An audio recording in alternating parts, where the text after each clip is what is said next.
Assalamualaikum warahmatullahi wabarakatuh. Kembali lagi di Podchampreneur, di mana Podchampreneur merupakan singkatan dari Podcast Champreneur, yang artinya podcast yang membahas tentang kewirausahaan di mahasiswa pendidikan kimia. Podcast kali ini akan membahas bagaimana strategi ketika gagal dalam berwirausaha dan bagaimana cara untuk menghambat atau meniadakan faktor-faktor penghambat itu. Perkenalkan, nama saya Rahma Alefia. Di sini saya tidak sendiri, saya ditemani dengan pemateri tentang wirausaha. Baik nih Kang, boleh nih perkenalkan namanya, semester berapa, dan asalnya dari mana, terus kesibukannya sekarang apa sih? Oke, baik. Assalamualaikum warahmatullahi wabarakatuh. Perkenalkan, nama saya Muhajidan Nabawi. Saya dari mahasiswa pendidikan kimia angkatan 21. Dan sekarang saya masih di semester 5 ya. Untuk kesibukannya ya kuliah sambil bantu-bantu kerja gitu ya. Jadi yang kuliah gitu di sini. Ya, di sini. Terus asalnya dari mana tadi? Asalnya dari Gresik, Jawa Timur. Oh, sekarang di sini? Sekarang di sini ngekos di Cipadu. Oh, iya. Langsung aja nih Kang masuk ke pertanyaannya. Apa sih bisnis yang sedang Kang Jidan lakukan sekarang dan pasarnya tuh di mana? Oke, untuk bisnis yang sekarang Jidan lakuin tuh sebenarnya bukan bisnis yang Jidan rintis dari awal gitu ya. Dan itu kalau misal dibilang juga semacam pewaris gitu ya, pewaris pekerjaan, dan yang dimana bisnis ini tuh dirintis oleh bapak dari sejak kapan? Sejak Jidan kecil kalau nggak salah itu. Untuk tahun pastinya nggak tahu gitu ya. Untuk masalah pasarannya, untuk pasarannya sendiri masih offline store ya, di rumah kita, dari produksi sampai ke pemasaran tuh masih offline store di rumah. Untuk sekarang Kang Jidan di sini nggak bawa gitu barangnya untuk saat ini enggak. Oh, enggak. Masih belum ya. Oh, belum. Tapi udah ada niat gitu mau dibawa ke sini gitu. Kalau niatan mah ada, insya Allah, dan nggak tahu kapan itu bakal terrealisasikan ya. Minta doanya aja. Tapi udah pernah coba mulai gitu di sini? Kalau untuk mencoba mulai paling masih sekedar cari tempat yang cocok untuk menaruh barang ini gitu, menaruh produksinya gitu. Terus kan itu kan tadi katanya ayah Akang gitu ya. Yeah. Sebenarnya sebelum ayah Akang itu juga ada atau mulainya emang dari ayah Akang? Kalau mulainya sendiri emang dari bapak. Oh. Sebelumnya emang nggak ada. Itu pertamanya gimana tuh? Kalau masalah itu mas sebenarnya nggak tahu ya. Jarang ngobrol juga dan jarang menanya sejarah terbentuknya bisnis ini tuh apa gitu. Jadi lengkapnya mah nggak tahu gitu. Tapi dari Akang kecil atau sebelum lahir ini tuh udah ada atau dari kecil? Dari kecil sih. Pas lahir mah belum ada gitu? Pas lahir mah belum. Oke. Terus lanjut Kang, apa sih manfaat yang Kang Jidan dapatkan selama menjalani bisnis sebagai mahasiswa? Oke, untuk manfaatnya sendiri yang biasa orang-orang tahu pasti tentunya uang saku nambah. Oh iya sih, benar. Itu manfaatnya ya. Manfaat yang paling umum. Terus mungkin kita jauh lebih kita bisa lebih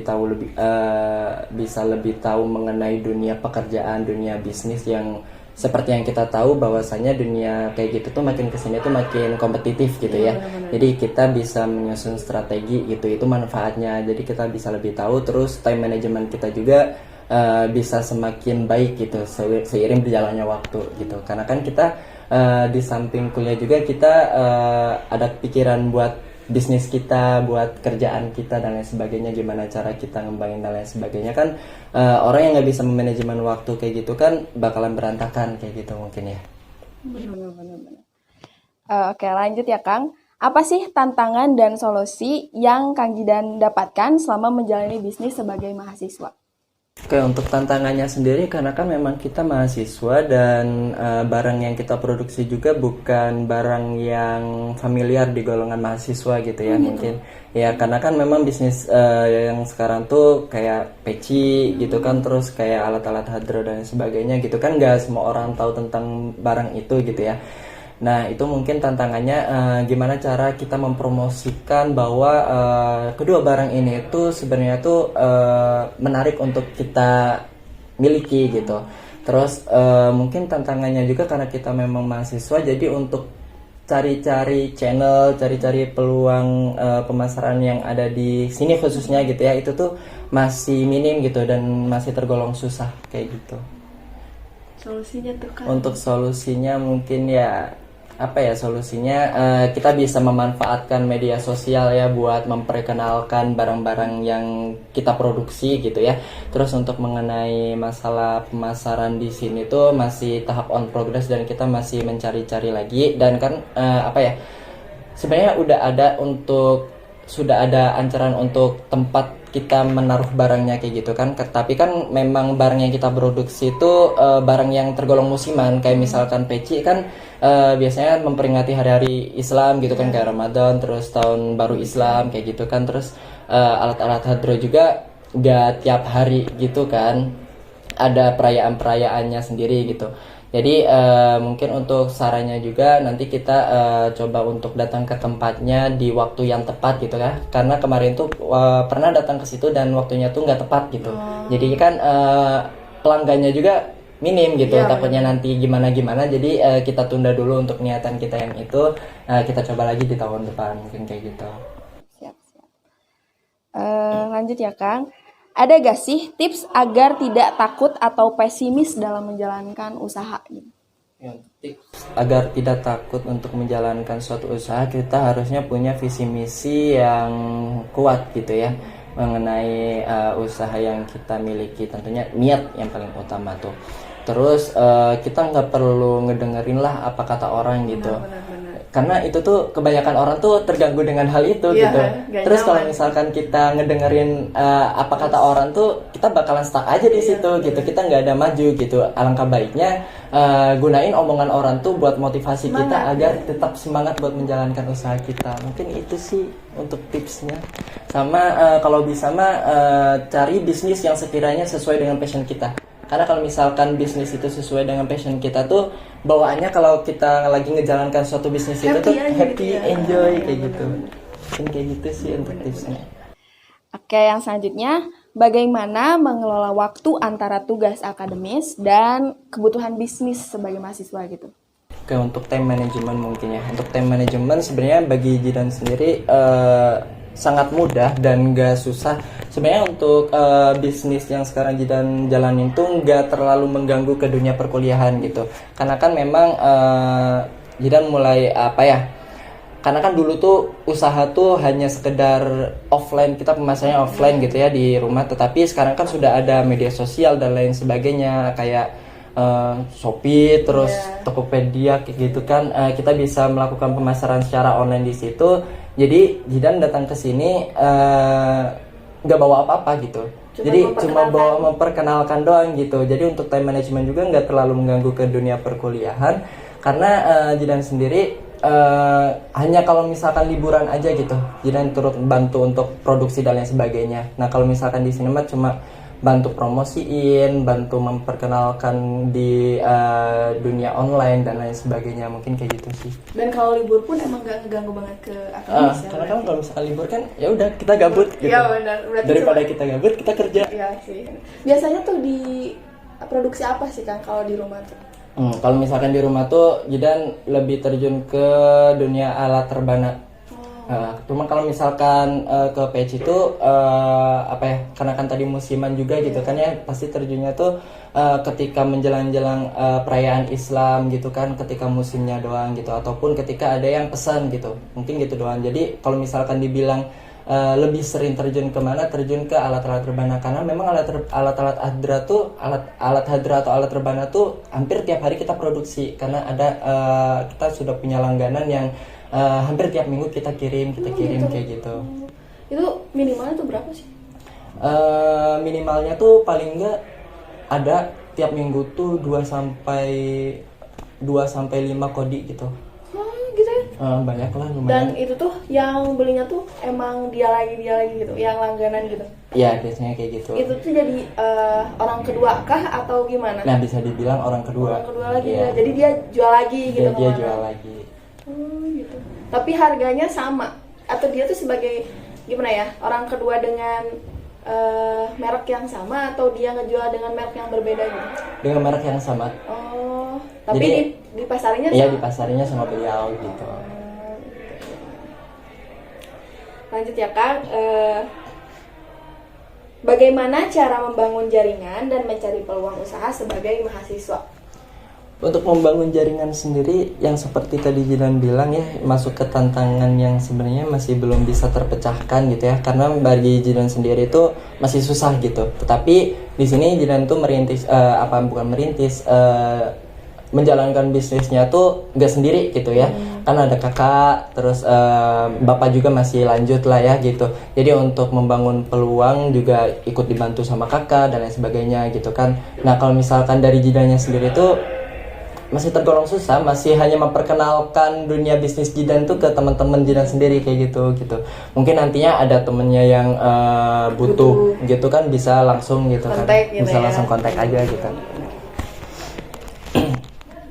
Jadi untuk peluang tuh masih di peluang memperkenalkan gitu ya? Iya, Belum. kalau di sini masih peluang di memperkenalkan aja. Gitu. Kalau kan tadi sebelumnya kan berarti SMA-nya di daerah sana? Atau Iya betul. itu udah ada nggak sih langganan dari temen Akang? Jadi peluangnya tuh dari Akang gitu? Udah ada belum? Atau Kalau misalkan langganan mah udah ada. Kalau Iya. di sana mah dari temen yang di sana tuh udah ada gitu. Jadi setiap kali ada beliau lagi ada perayaan dan lain sebagainya tuh biasanya suka pesen kayak gitu, dan tuh pesennya ya bisa tergolong banyak lah kayak gitu. Alhamdulillah dong ya kalau gitu. Alhamdulillah. Oke, lanjut. Ada gak sih tips sukses dalam menjalani bisnis sebagai mahasiswa? Menurut Akang aja gitu.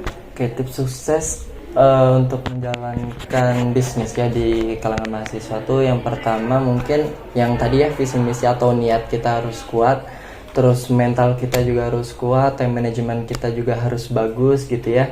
Karena kalau misalkan niat kita aja udah goyah gitu, mungkin nanti ke bawahnya juga bakalan goyah juga gitu. Terus mengenai mental juga kan, untuk mental juga kita pastinya akan dihadapkan oleh segala sesuatu atau resiko yang bakalan terjadi di dunia pebisnisan gitu atau pekerjaan gitu. Kalaupun nanti mental kita tuh goyah atau nggak kuat gitu kan, nantinya bakal rugi udahlah gitu. Iya, Kan susah kan kayak gitu tuh, nggak bakal bisa beres kayak gitu kan. Terus time management juga, karena kan memang di mahasiswa khususnya di pendidikan kimia yang tahu ya gitu tugasnya kayak gimana gitu ya.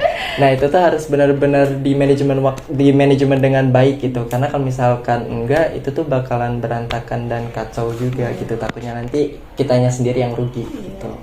Jadi harus balance ya. Harus balance. Nah.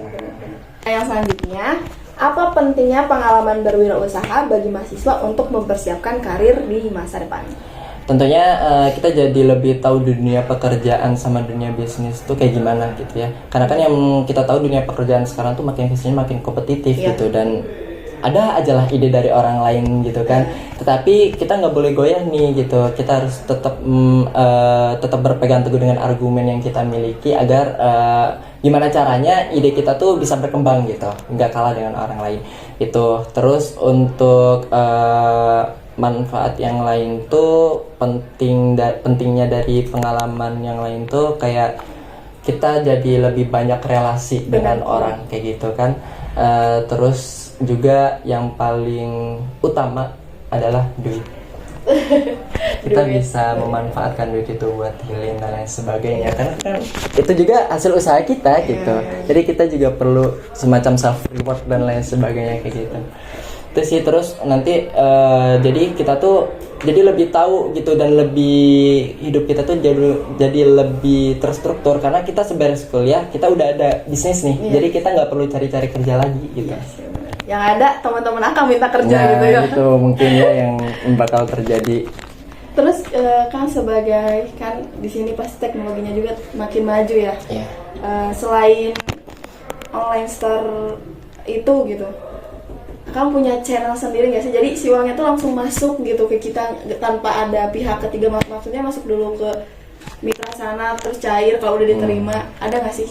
Kalau kayak gitu tuh ada, dan biasanya suka dari teman-teman yang udah kenal ya dari sana gitu, di daerah asal. Cuma kalau misalkan di sini tuh memang benar masih minim gitu ya. jangkauannya tuh kalau misalkan di sana tuh banyak sekali channel dari Jidan, dari kakak, dari bapak khususnya itu tuh masih jalan sampai sekarang dan tanpa adanya bantuan dari pihak lain gitu, langsung dari kitanya sendiri gitu. Tapi ada udah buka ini nggak Kang, COD gitu? Kalau COD mah udah pernah buka. Tapi ada nggak sih yang nggak amanah gitu? Jujur itu tuh merupakan suatu trust issue ya ketika kita menjalankan bisnis online gitu, dan dulu tuh pernah kayak gitu tuh, pernah Terus kejadian barangnya kayak gimana? gitu, dan barangnya ya udah barangnya balik lagi ke rumah gitu. Tapi Yaudah. dalam keadaan utuh gitu? Dalam keadaan utuh untungnya mah. Udah dibuka sama pihak yang jual, pihak yang belinya gitu? Kalau ada dua kali sih, yang pertama tuh udah dibuka dan yang keduanya untungnya belum gitu. Kalau yang udah dibuka itu gimana tuh Kang? Kalau yang udah dibuka mah ya mau gimana lagi, orang udah dibuka gitu ya. Tapi ya untungnya itu tuh bukan kayak misalkan kalau itu tuh kan barang peci gitu ya. Kalau misalkan peci itu kan suka ada requestan kayak identitas dan sebagainya. Tapi itu tuh untungnya nggak ada identitas, yang dimana nanti masih bisa diperjualbelikan lagi gitu. Tapi sampai sekarang masih buka? Kalau misalkan masih buka gitu, tapi lebih berhati-hati. Lebih berhati-hati. Ciri-cirinya tuh kan gimana tuh yang nggak amanah kayak gitu tuh? Kalau misalkan untuk ciri-cirinya mah nggak tahu ya, orang mah nggak ada yang tahu gitu untuk ciri-cirinya mah. Pokoknya ketika omongannya udah gak beda gitu, udah nggak dilanjutin udah. Terus itu kita bakal tahu gak sih kalau misalnya dia pernah COD nih kita, terus pesan lagi bakal ketahuan? Biasanya kita suka track record dulu di, kan kalau misalkan nomor ada semacam itulah gitu kan, tahu kan, biasanya kita suka track record dulu. Oke. Untuk lebih Biar hati-hati gitu ya. Oke, masuk ke pertanyaan terakhir nih Kang. Motivasi untuk mahasiswa agar mau berwirausaha itu apa? Siapa yang gak mau duit? Bener. Itu motivasinya. Kalau kalian mau duit daripada apa-apa gitu ya, mending kita merintis usaha dari sekarang gitu, yang nantinya bisa bermanfaat bagi kita untuk kedepannya kayak gitu ya. Terus manfaat yang lainnya tuh mungkin teman-teman semuanya tuh dengan terjun di dunia bisnis itu, teman-teman tuh bisa manajemen waktu dengan baik gitu, yang nantinya bakal diperlukan gitu, dan mempersiapkan diri untuk menghadapi tantangan-tantangan yang akan kita lalui setelah kita lulus dari UIN Senanggunung Jati Bandung. Oke, baik banget ya untuk topik kali ini gitu ya. Jadi kesimpulan yang bisa saya dapatkan gitu ya, ternyata memang gak mudah gitu ya berwirausaha. Tapi kalau misalkan kita niatnya udah gimana ya, udah mantep, pengen banget mantep gitu ya, apa sih yang gak akan mungkin gitu. Oke. Mungkin sebelum ditutup, mungkin ada closing statement dulu dari pemateri.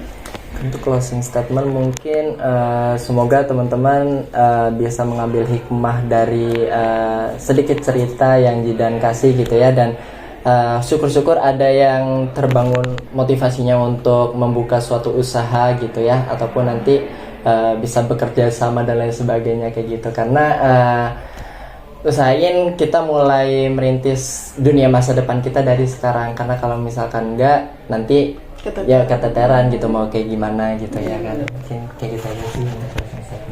Makasih ya Kang untuk materinya. Materinya menarik sekali. Terima kasih kepada kalian para penonton dan pendengar. Saya tutup dengan Assalamualaikum warahmatullahi wabarakatuh.